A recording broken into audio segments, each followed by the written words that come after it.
Assalamualaikum warahmatullahi wabarakatuh. Selamat siang teman-teman semuanya. Semoga di siang hari ini kita tetap sehat, segar, bugar, ceria, sehingga kita bisa menerima materi dengan maksimal pada siang hari ini. Sebelumnya kami dari kelompok 8 bimbingan konseling ingin memperkenalkan diri dulu. Saya Ahmad Alfian Afandi, ada teman saya Ahmad Khairul Rosikin, dan juga ada teman saya Abid Izul Haq. Teman-teman sekalian, berbicara mengenai manusia, kita tahu dalam teori Darwin, manusia itu adalah hasil dari evolusi kera. Dalam biologi sendiri, manusia tak ubahnya dari bentuk fisik yang berkuku pipih, berjalan dengan 2 kaki, dan pandai berbicara. Namun, menurut Al-Quran, manusia itu lebih luhur dan lebih gaib dari apa yang dapat didefinisikan oleh kata-kata tersebut. Ia memiliki potensi dalam dirinya yang menjadikannya dalam bahasa Al-Quran itu makhluk unik, berbeda dari yang lain. Bagaimanakah pembahasan lebih lanjut?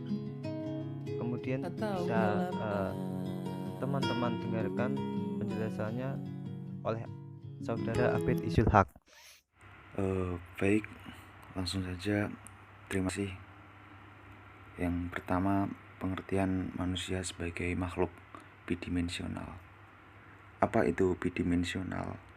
Bidimensional itu berarti multidimensi atau memiliki 2 dimensi yang berbeda.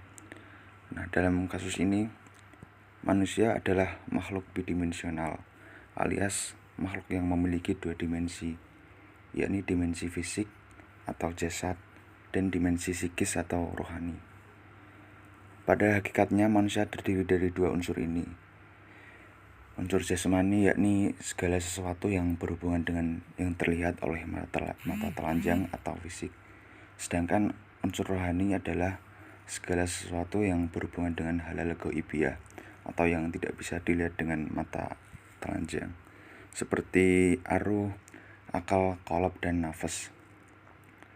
Allah juga berfirman dalam surat Al-Hijr ayat 28-29 tentang manusia yang memiliki 2 unsur dasar penciptaan ini, yang artinya, dan ingatlah ketika Tuhanmu berfirman kepada para malaikat, sesungguhnya aku akan menciptakan seseorang manusia dari tanah liat kering yang berasal dari lumpur hitam yang diberi bentuk. Maka apabila aku telah menyempurnakan kejadiannya dan telah meniupkan ke dalamnya ruh ciptaanku, maka tunduklah kamu kepadanya dengan bersujud. Dari ayat ini sudah cukup jelas dikatakan bahwa manusia tercipta dari 2 unsur yang berbeda atau 2 dimensi yang berbeda, yakni dari jasad atau fisiknya berasal dari tanah liat yang diberi bentuk, kemudian oleh Allah ditiupkanlah ruhullah sehingga menjadi manusia bidimensional ini.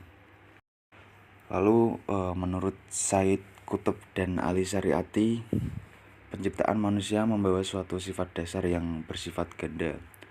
2 unsur tersebut mengakibatkan kebaikan dan kejahatan sebagai suatu kecenderungan yang setara pada diri manusia. Dengan demikian, manusia adalah makhluk yang berdimensi ganda yang tersusun dari 2 kekuatan, tapi kekuatan itu berlawanan. Yang satu cenderung pada kefanaan duniawi dan yang satunya lagi cenderung pada keabadian dan kesucian ruh dari Allah SWT. 2 unsur dasar atau 2 dimensi itu selalu mempengaruhi perkembangan hidup setiap manusia. Keduanya sama-sama menuntut pemenuhan atas segala kebutuhannya. Dimensi yang satu yang bersifat jasadiah membutuhkan pemenuhan materi seperti makan, minum, tempat tinggal, seks, dan lain sebagainya. Sama seperti dimensi yang bersifat rohani, ia juga membutuhkan asupan-asupan seperti motivasi, pemberian semangat, nasihat, ibadah, zikir, dan lain sebagainya. Maka dalam pemenuhan kebutuhan tersebut haruslah seimbang. Sebab jika tidak seimbang, maka kehidupan seseorang akan kacau. Semisal jika kebutuhan fisik atau jasad seperti makan dan gizi tidak terpenuhi, maka akan membuat manusia lemas tak berdaya. Begitu juga jika kebutuhan rohani atau keimanan akan Tuhan tidak terpenuhi, maka akan membuat seseorang tanpa kontrol, dan ketika ia terbentur, maka ia akan pendek akal lalu menempuh jalan pintas seperti bunuh diri dan lain sebagainya. Baik, mungkin cukup dari saya. Untuk selanjutnya lebih detailnya tentang jasad dan roh akan disampaikan oleh teman saya, Mas Rosikin. Selanjutnya, dimensi jasmaniah manusia. Jasmaniah itu sebagai bentuk utama atau dimensi utama yang bersifat fisik, berupa tubuh dan raga. Sebagaimana makhluk Allah pada umumnya, manusia juga mempunyai tubuh dan raga. Tubuh dan raga manusia sendiri diciptakan oleh Allah Subhanahu wa Ta'ala dari tanah, sebagaimana tersampaikan dalam firman Allah Subhanahu wa Ta'ala dalam surat Shad ayat ke-71, yang artinya, ingatlah ketika Tuhan berfirman kepada malaikat, sesungguhnya aku akan menciptakan manusia dari tanah. Dan menurut Ali Syariati, tanah atau lumpur atau bahkan debu adalah simbol kerendahan, kenistaan dan kekotoran, yang mana tidak ada satupun makhluk Allah yang lebih rendah dari tanah itu sendiri. Dan oleh sebab ini pula setan membangkang perintah Allah untuk bersujud pada manusia, karena beranggapan bahwasanya setan itu lebih mulia karena diciptakan dari api, sedangkan manusia dari tanah. Dan api itu tentu jelas lebih mulia dari tanah.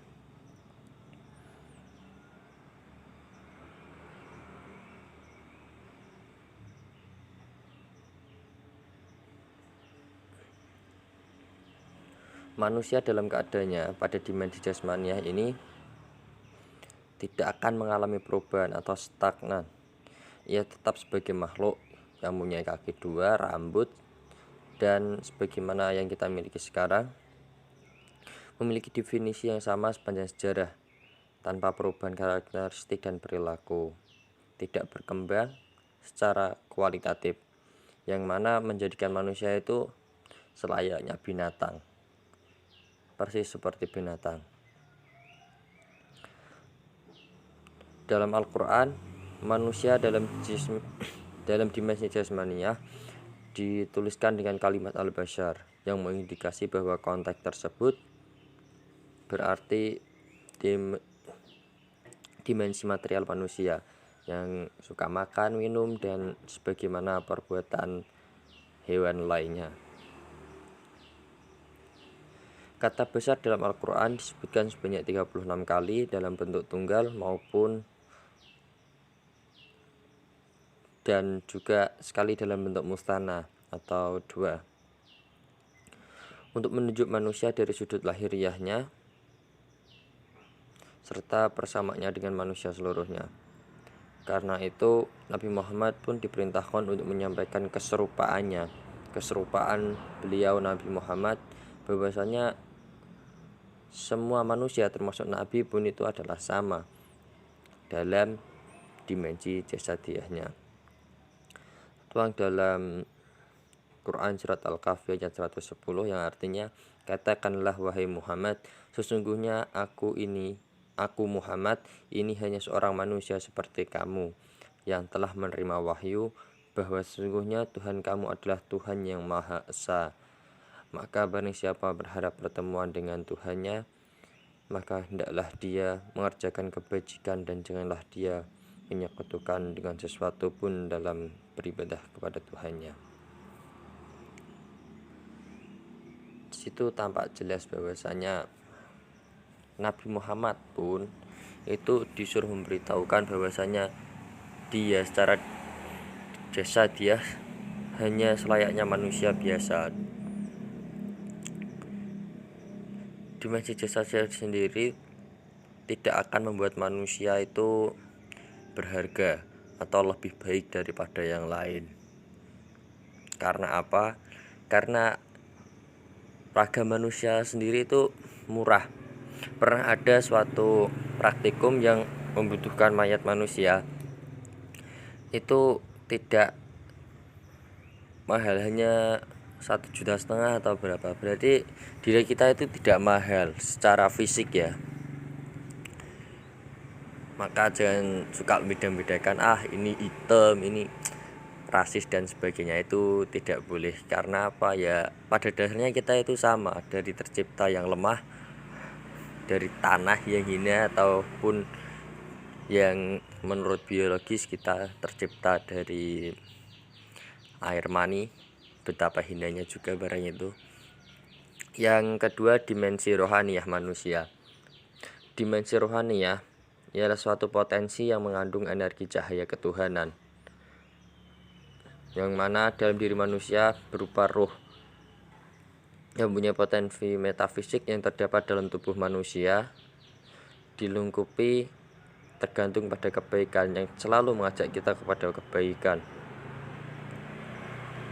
Ruh menggunakan kalbu sebagai media atau alat ataupun tools yang menjadikan manusia mempunyai sifat ilahiyah, kesucian, cenderung pada yang kekal dan abadi. Kedamaian, ketenangan menjadikan manusia mempunyai aktualitas diri dan menjadikannya berharga. Jadi kalau jasadiah tadi sama halnya dengan binatang, karena adanya rohaniyah ini manusia bisa lebih mulia dari malaikat. Dalam Al-Quran, manusia dengan dimensi rohaniyah ini disebut dengan kalimat al-ins atau al-insan. Yang keduanya punya intensi makna yang serumpun karena berasal dari kata yang sama, yaitu al-insan, yang menunjukkan arti lawan dari kepuasan, di mana disebutkan sebanyak kata al-ins disebutkan sebanyak 18 kali dan selalu disebutkan beriringan dengan kata al-jin. Yang ini menunjukkan bahwasanya ada keterbalikan antara atau perbandingan yang terbalik antara al-jin yang cenderung mengajak keburukan dan al-ins yang membuat kita menjadi lembut atau lebih manusiawi. Kemudian kata al-insan tersebut di dalam Al-Quran sebanyak 65 kali. Dalam kata al-insan, nilai kemanusiaannya tidak hanya terbatas pada kenyataan spesifiknya untuk tumbuh menjadi al-ins, sebagaimana juga ia tidak hanya sebagai manusia secara fisik yang suka makan, minum, dan sifat hewani lainnya. Kalau biasanya orang kalau pakai bahasa Jawa itu bilangnya mangan turu dolanan gitu. Tetapi lebih dari itu, manusia sampai pada tingkat yang membuatnya pantas menjadi khalifah di bumi, menerima beban taklif dan amanat tanggung jawab, karena hanya manusia makhluk yang diberikan Allah dengan ilmu, bayan, al-qal, dan tamyiz. Sebagaimana terbukti saat Allah memberikan pernyataan pada malaikat, pertanyaan pada malaikat, apa nama barang ini, dan malaikat tidak mau menjawabnya, namun Nabi Adam Shallallahu Alaihi Wasallam mampu menjawabnya. Meski begitu, walaupun diyakini ruh sebagai penghidup jasad dan pendorong manusia pada sifat rububiyah, namun tidak dapat dipungkiri bahwasanya kajian tentang ruh itu tidak akan mencapai kesempurnaan, dan manusia tidak akan memahami secara hakiki dan benar, hakul yakin, bahwasanya ruh itu kayak gimana. Nggak mungkin, karena Allah sendiri telah berfirman, telah memberitahukan pada firman-Nya bahwasanya mustahil manusia dapat memenuhi mengetahui segalanya, karena pengetahuan yang diberikan oleh Allah hanya sedikit, sebagaimana terfirman dalam surat Al-Isra ayat ke-85 yang artinya, dan mereka bertanya kepadamu wahai Muhammad tentang roh. Ini yang bertanya ini kalau nggak salah itu orang Yahudi. Maka Allah memerintahkan pada Nabi Muhammad, katakanlah roh itu termasuk urusan Tuhanku, sedangkan kamu diberi pengetahuan hanya sedikit. Ya, pengetahuan yang diberikan Allah pada kita itu sedikit. Ya, seperti itu. Terima kasih. Selanjutnya untuk keseimbangan roh dan juga jasad akan disampaikan oleh Mas Alfian. Ya, kemudian cara menyeimbangkan antara jasad dan ruh. Kita tahu manusia itu terdiri dari dua unsur ya tadi, yakni jasmani dan rohani. Dalam kehidupan manusia, kedua unsur ini haruslah berimbang. Jasmani memerlukan makanan untuk dapat bertahan hidup, ya kan? Kemudian rohani juga harus selalu disirami dengan ibadah-ibadah agar tidak gersang. Islam mengajarkan kita agar kita selalu menyeimbangkan antara kebutuhan jasmani dan kebutuhan rohani, kebutuhan duniawi dan ukhrawi.